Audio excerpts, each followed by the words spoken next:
The alarm on my wrist screamed before I even saw the crack spreading across the ceiling above me. I was standing inside the belly of a dead transport ship, 3 decks down in a stack of wreckage that most people called Junkyard 7. The metal above me groaned, and dust rained down in a thin gray sheet. I had maybe 10 seconds before that ceiling gave way completely, and I was already moving before I finished thinking about it. That was when I heard the sound that changed everything. A small voice, sharp with fear, coming from a gap behind a bent support beam just ahead of me. I did not stop to ask questions. I grabbed the beam with both hands and pulled with everything I had, and it groaned against me, like it wanted to fight back. Sparks fell from a torn wire above my head. I felt the heat brush my arm as I forced the gap wider, just enough to see 2 shapes pressed together in the dark. A taller one curled protectively around a smaller one. "Move now," I shouted, my voice cracking through the noise. "The ceiling is coming down." The taller figure looked at me with wide eyes, unsure if I was a threat or a chance. There was no time for her to decide slowly. I reached in, grabbed her arm, and pulled, and she pulled the smaller one with her. We ran together through the corridor as the metal behind us folded inward with a deafening crash, sealing off the space we had just escaped. We did not stop running until we reached an open cargo bay 2 levels up, where the air was thinner, but at least the walls were not falling apart. I bent over, hands on my knees, breathing hard. When I looked up, I saw them clearly for the first time. The taller one was a woman, though not human. Her skin held a soft gray tone, almost like a bruise that never healed, and her eyes were too large for her face, in a way that seemed built for seeing in dim light. Beside her stood a child, small and thin, clutching the woman's sleeve with both hands. "Thank you," the woman said, her accent rough, but her words clear enough. "You did not have to do that." "I did not have time to think about whether I had to," I said. "Who are you? What are you doing down here?" She hesitated, glancing at the child, then back at me. "My name is Yeth. This is my daughter, Sil. We have been hiding here for 4 months. 4 months. In a junkyard with no life support, no clean air recyclers, and clearly no proper food." I looked at the child again, and I noticed the way her legs trembled slightly, even while standing still, the way her arms looked thinner than they should for someone her age. "There is no time to explain everything now," Yeth said quickly, glancing toward the corridor behind us. "The ship falling was not an accident. Something triggered it. We need to move again, somewhere safer." I did not like the sound of that, but I trusted the urgency in her voice. We moved through the maintenance corridors of the wreck, climbing over broken panels and stepping around exposed wiring, until we reached a smaller compartment that Yeth clearly knew well.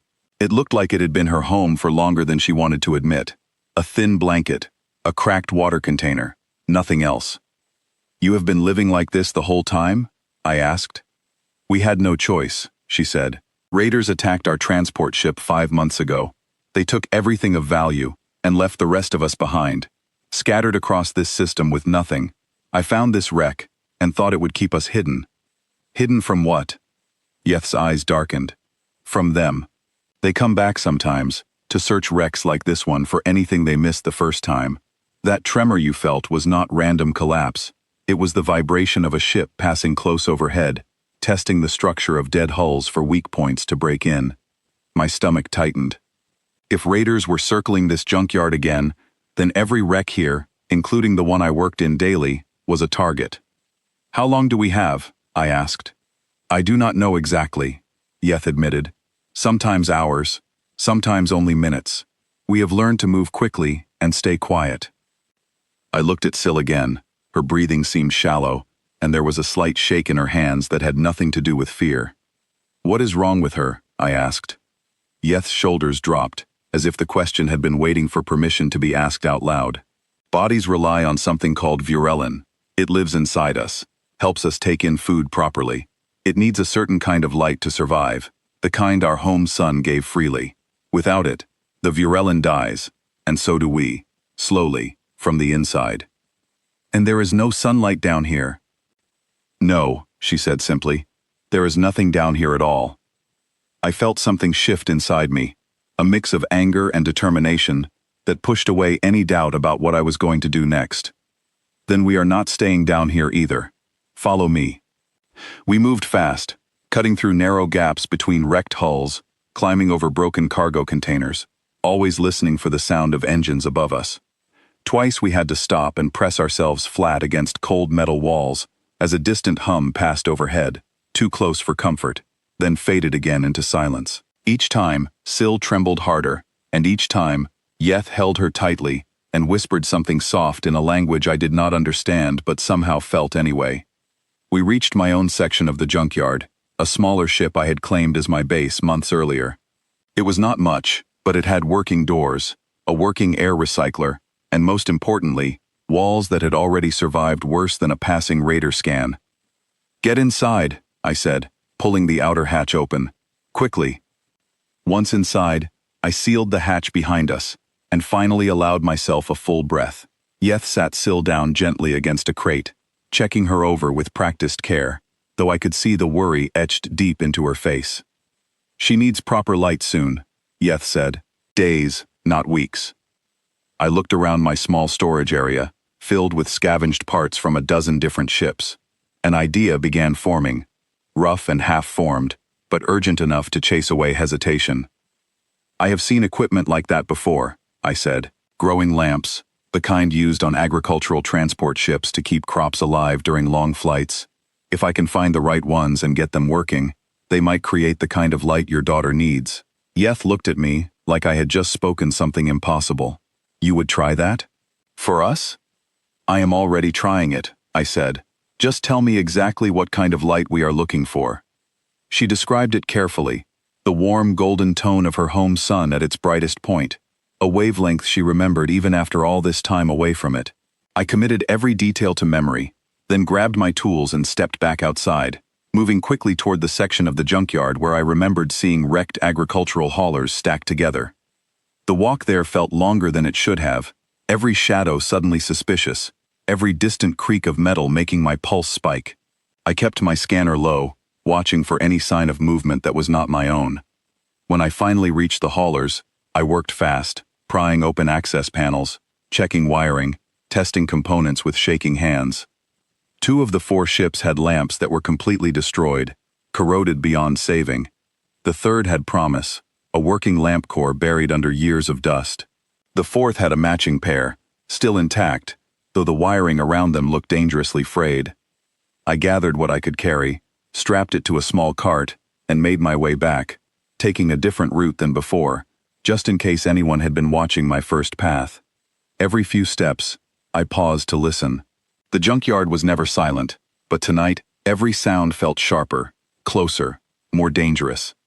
By the time I returned, Yeth was waiting anxiously at the hatch. She helped me carry the equipment inside without a single wasted movement, as if she had done this kind of quiet, careful work many times before in her life. "We do not have much time," she reminded me. "If they scan this section and find unusual power signatures, they will investigate.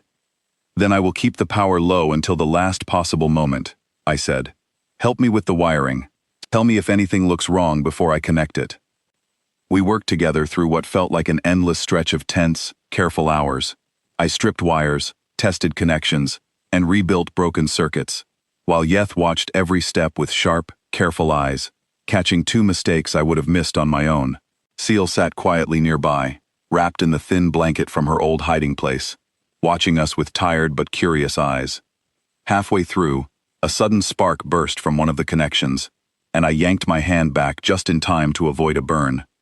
Smoke curled up from the panel, and for one heart-stopping moment, I thought the whole system might catch fire and give away our position instantly. "Cut the power," Yeth said sharply, already reaching for the connection herself. I killed the switch, just as flames tried to catch on the exposed wiring, and we both stood there for a moment, breathing hard, watching the smoke thin out into nothing. Syl had flinched hard at the sudden noise, pressing herself further into the crate behind her. "We cannot afford another mistake like that," Yeth said quietly. "We will not make one," I said, though I was not entirely sure I believed it myself. We rebuilt the damaged section slower this time, testing each connection twice before moving forward. Outside, the distant hum of an engine passed again, closer than before, and we both froze completely still, barely breathing, until the sound faded into silence once more. They are searching a nearby section, Yeth whispered. We may not have much longer before they reach this one. My hands moved faster after that, driven by urgency instead of fear. I connected the final wire, checked the safety lock twice, and looked at Yeth. This is it, I said. If this works, it should give Syl what she needs. If it does not, I am not sure what else we can try in time. Yeth nodded once, her jaw tight with tension, and placed a hand gently on Syl's shoulder. I flipped the switch. For one terrifying second, nothing happened. Then a warm golden light flickered on, filling the small compartment with a color unlike any artificial light I had ever created before. Yeth gasped softly, her hand rising to her mouth. Syl looked up, blinking against the brightness, then slowly, carefully, reached her small hand toward the light, as if trying to touch something she had almost forgotten was real. That is it, Yeth whispered, her voice breaking with emotion. That is exactly the light. Relief flooded through me, but there was no time to enjoy it. A new sound reached us then, closer than any before, a heavy vibration running through the hull itself, followed by a sharp mechanical clang against metal somewhere above us. They have found this section, Yeth said, panic rising in her voice. I killed the main lights instantly, plunging the room into darkness except for the soft golden glow of the new lamp, which I quickly covered with a thick tarp to block any trace of its light from escaping outward. We stood frozen, listening as heavy footsteps moved across the wreck above us, slow and deliberate, searching. Syl whimpered softly, and Yeth pressed a gentle hand over her daughter's mouth, not out of harshness, but out of desperate necessity. I moved to the small monitor connected to my outer sensors, watching shapes move across the wreckage above, searching every corner methodically. My mind raced. If they found this section active, if they noticed the faint heat signature bleeding from our recycled air system, they would come straight for us. I needed a distraction, something to pull their attention elsewhere before they got any closer. I grabbed a small emergency beacon from my supplies, one I had originally kept for signaling rescue in case of an accident, and quickly reprogrammed it to broadcast a weak, irregular signal on a different frequency, mimicking a malfunctioning power core.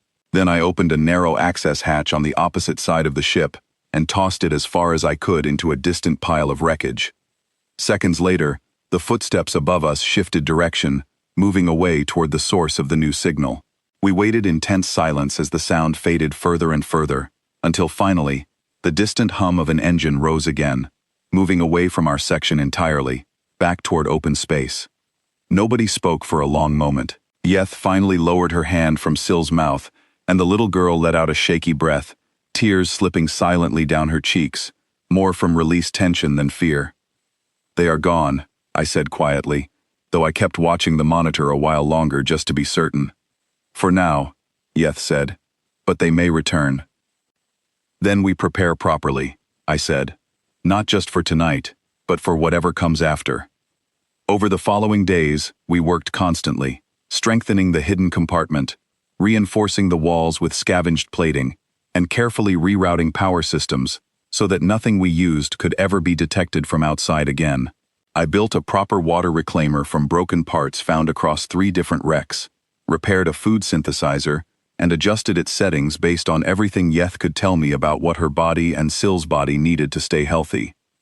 Slowly, carefully, the hidden compartment became something more than a hiding place. It became a home. The golden light stayed on a careful cycle, mimicking day and night the way Yeth remembered from her own world, and within days, I noticed the shake in Syl's hands beginning to fade. Her steps grew steadier. Her eyes, once dull with exhaustion, began to hold a spark of curiosity again.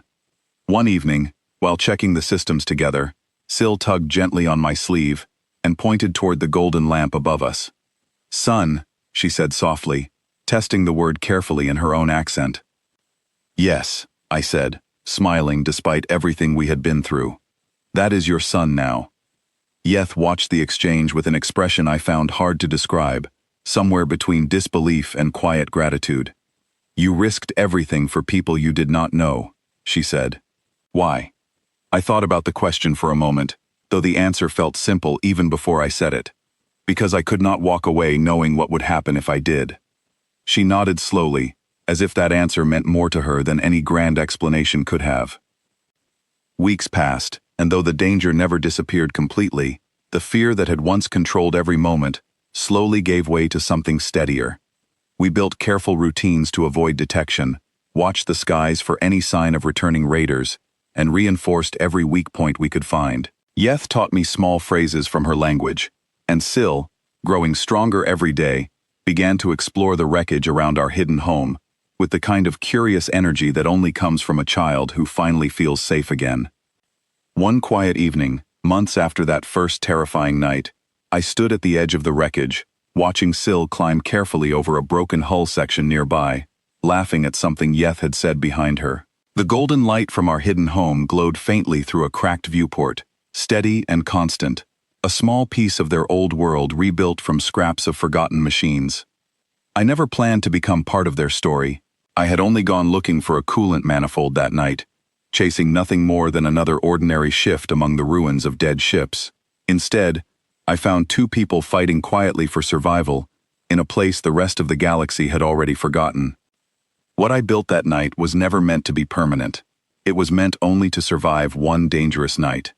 But somewhere between the fear, the fire, the fading footsteps above us, and that first golden light flickering to life in the darkness, it became something much larger than survival. It became the beginning of an entirely new life for both of them, one built not from luck, but from the simple decision to stop, to listen, and to act, when everything inside me screamed that there was no time left to hesitate. And every time I see that golden light glowing steady in the dark, I remember that sometimes the most important thing a person can build is not a machine at all. It is a reason for someone else to keep going.